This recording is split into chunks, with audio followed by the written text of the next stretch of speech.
एक कथा आती है कि सूर्य उदय को कोई नहीं रोक सकता। कि कितना भी बड़ा धनवान हो जाए, और उस सूर्य को भी उदय होने से रोकने की संभावना यदि किसी में है तो वो एक पतिव्रता नारी। पतिव्रता नारी ने किसी महापुरुष को प्रणाम किया तो महापुरुष ने पूछा, मैं भविष्य कथन करता हूँ, कुछ पूछ लो। उन्होंने पूछा, मेरे पति दीर्घ आयु हो, बस ये आशीर्वाद दे दो। तो महापुरुष बोले, कल सूर्य उदय होते तुम्हारे पति की मृत्यु हो तो दीर्घायु कैसे होंगे? कल तो उनके जीवन का अंत है।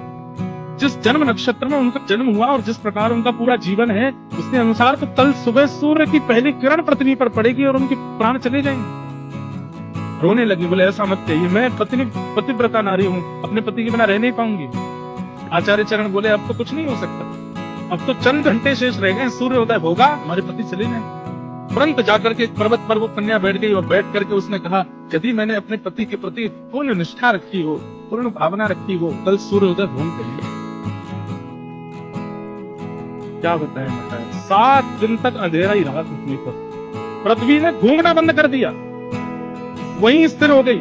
7 दिन में हाहाकार मच गया, वनस्पतियों में विष आने लगा, लोगों की मतियां भ्रमित होने लगी। सूर्य उदय ना होने के कारण जलाशय में भूचाल आने लगा, समुद्र में उफान भरने लगे, प्रलयकालीन समुद्र प्रकट हो गया। सूर्य उदय नहीं होगा तो बहुत कुछ बिगड़ जाएगा संसार में।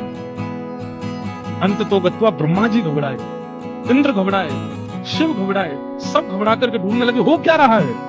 कहा कि एक पतिव्रता नारी संकल्प करके बैठी है, मैं अपने पति के प्राण जाने नहीं दूंगी। और उनको किसी ने कह दिया है कि सूर्य उदय होते ही प्राण जाएंगे, तो सूर्य उदय होने नहीं दे रहे। तब समस्त देवी देवता उनके सामने प्रकट हो गए। प्रकट होकर के कहा कि अरे देवी, ऐसा संकल्प मत कीजिए, इस तरफ को छोड़िए। उन्होंने वचन मांगा, बोले पहले वचन दीजिए कि सूर्य उदय होते ही पति नहीं जाएंगे तो मैं उठूंगी। सब देवताओं ने विधि के विधान को बदल दिया, उनके जन्म नक्षत्र के अनुसार जो होना था उसको टाल दिया, ताकि तुम्हारे पति के प्राण नहीं जाएंगे, तुम उठो। ऐसे ही वो तब से उठी, सूर्य उदय हुआ, पति जीवित।